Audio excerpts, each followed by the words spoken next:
we had the privilege of watching our daughter graduate from one of the best universities in the nation for teaching, Michigan State. Go Green! And of course, to be here today for that long-awaited date with Danielle and Mark is just phenomenal. And you know, it's really, I guess, from a parent's perspective, it's kind of neat to see the type of commitment they're getting ready to make tomorrow.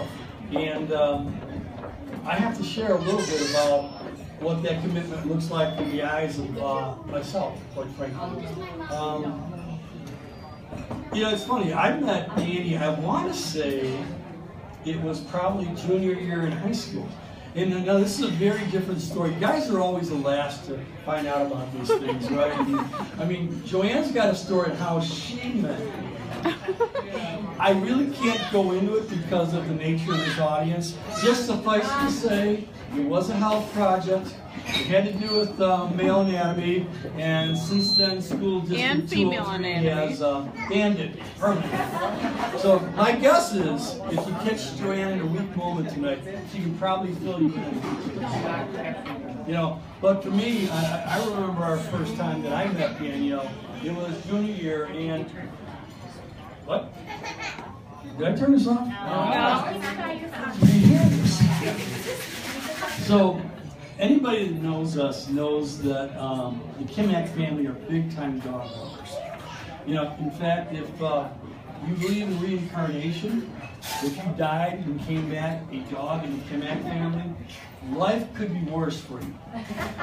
But we have some really weird traditions. Like, for example, when we had dogs, we used to celebrate their life. So as you know, we were getting ready to put them down, you know, we would have kind of a celebration before we put them down. We had a corgi, Casey Jones. Casey was probably the kid's first dog, and we knew we were going to put him down. So, like any typical family, we went to the best butcher in Naperville. We bought the thickest porterhouse steak. We grilled it up just for one of the little pieces, and then watched him whip it down. Kind of morbid, right? But right by his side this whole time was Danielle. And I thought to myself, wow, that's a really endearing quality. If someone's really at their lowest moment, they're going to be right there for them. Then I found out that probably the only family in Naperville that spoils their dogs worse than the Kimack family is the Lightning family. Yeah. And so I wasn't quite sure what Danny's motives were. That said, though, it was fun watching them date in high school. You know, at that time, Mark played varsity football, and the tradition was, while the varsity players played, their girlfriends wore their visiting jersey in uniform, in the stands. I'm telling you, I went to every single game for 2 years. I never once saw Danny wear Mark's jersey. I saw some of his buddies wear his jersey, but never Danny. But that told me that she's just fiercely independent. I really love that. And we saw them have a lot of good times going to all the high school dances. And I particularly remember the prom that they went to senior year. And at that point, you might remember a lot of the high school girls would wear probably the cutting edge, most provocative dresses. And that wasn't Danny though. I mean, she had this vision of being this princess, or Cinderella, whatever you want to call it. But she had this beautiful pink chiffon dress on. And I thought to myself as I saw that, I kind of like that. Because I thought, she's going against the grain, and she's going to do what she wants and what makes her happy. And boy, that was really an endearing quality. And I think that as they were going through their senior year, they knew what was coming. She was going to Cal, and Mark was going to Iowa. And they knew that was going to be quite a commute. So they started their own little tradition. I think that senior year, from what I remember, Mark had an Italian dinner made for her at home, and they went to go see their favorite band, the Google Dolls. And between that, though, and I think to try to head off that long-distance separation, he made her a scrapbook. And I thought the idea was, it's going to make it easy for them, this long-distance relationship. Well, on to college and the battling Dickersons. There was, I can't tell you how many times there was the 1 hour phone conversation followed by the 3-hour makeup drive. That went on for a few years, but they always had the summer. They always found a way to really get back together again in the summer. And they have their favorite rituals. I don't know how many of you know, but downtown in Chicago, does anybody remember from the bridal shower, favorite restaurant? Keepers. You got it. So they found a way to always make, celebrate their moments in restaurants like Kiefer's. So that was very special for them. And I think it was Kiefer's that probably carried them through their senior year, which was a good thing. Of course, senior year came, and that was it. They were done. Right? Danny went her way, Mark went his way, and neither of the two could beat it.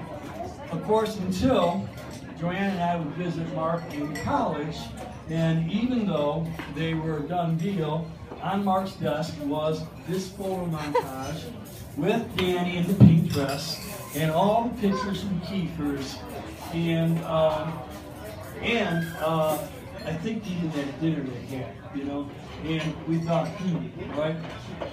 Joanne and I would go to dinner every Friday night in downtown Naperville, and we like sushi, and every once in a while we see Danny come across the storefront, and she would stop in and spend 20-25 minutes with us.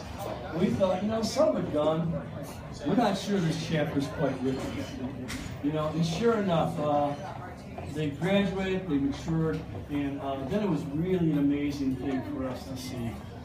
Gosh, they invested in each other's future and bought a beautiful home in Lincoln Park. They support each other in their own career endeavors. Certainly Danielle with Deloitte and 100-hour work weeks, and studying for the CPA, and then the career decision to go over to Lighthouse Investment. And that was the latest venture, trying to get, financial license? That takes but that's a heck of a commitment.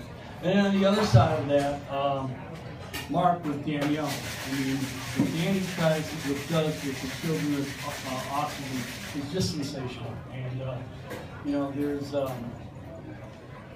lot of kids who really lucky because of that.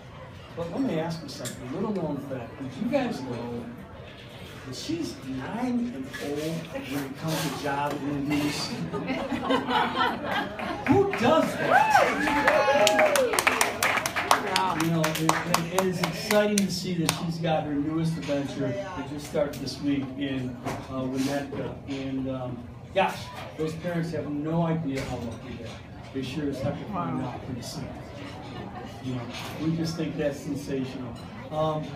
But it's amazing to me that as I think about it, as they begin their commitment to each other and to be life partners is really sensational.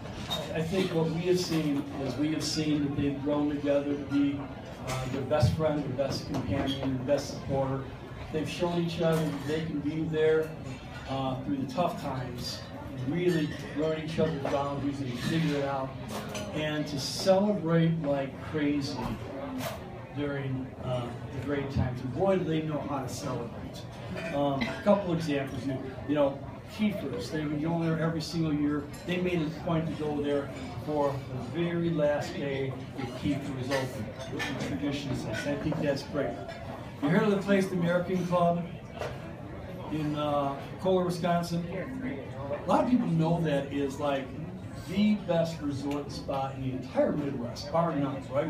I know Mark knows that because I was bragging to him about that for about 10 years. I went there for a business meeting about 10 years ago, and I said, you know what? I'm going to take Joanne there. Guess who never went there? Okay, but Mark made it a point to take Danny there, and I think there was a lot of us in the room that thought that was going to be the day of their engagement.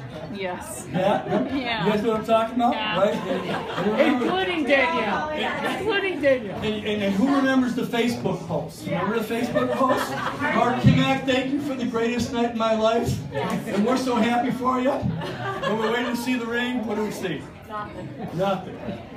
And you guys probably don't know this, but the real engagement plans came this close to not making it happen either, right? But for different reasons. That was kind of a crazy week, if you might remember. I know Mark remembers that because they had this dream about, or it was Mark's dream. They liked the outdoors, and they were going to be engaged underneath the starlight. on the Wisconsin River. I think that's right, a 2-day canoe trip, right? But that entire week, all it did was rain. And I think in the middle of the week, Mark, because he plans, wanted to go up there, and he asked Joanne to go with him. Here's the thing, he ditched work that day. Danny didn't know. It was rainy and cloudy all day in Chicago. Guess where it was in Wisconsin? Sunny and hot. So sunny, hot, no shirt on, a cigar later, etc. He's got to come home that night. Boy, he's got a lot of explaining to do. And I think Danny called her mom and pretty much said, She's moving home. I'm moving home. I'm coming home tonight because he's got a hoochie mouth.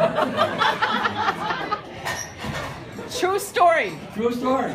True story. So Mark's now talking her into going on this canoe trip just for the weekend. And I don't think Danny really wants to go to this thing. And everybody was in on the bet except for Danny. Danny didn't know anything. And I think one of you guys I did not know. tweeted something that said, Hashtag Mark's the worst. Oh yeah, that was they were going to the Cup game that weekend. That's what it was. Cubs game. And so they tweeted out hashtag Mark's the worst because Danny couldn't go to the Cup game. But suffice it to say, she went. That next night they had a beautiful campfire and then their own little island and they got engaged. And then the next day they were surprised by one of the folks and family and friend members as we joined them on the next island. And it's been a great ride. So listen guys, I guess 2 commitments to a heck of a journey. And ladies and gentlemen, raise a glass because the best is yet to come. Cheers.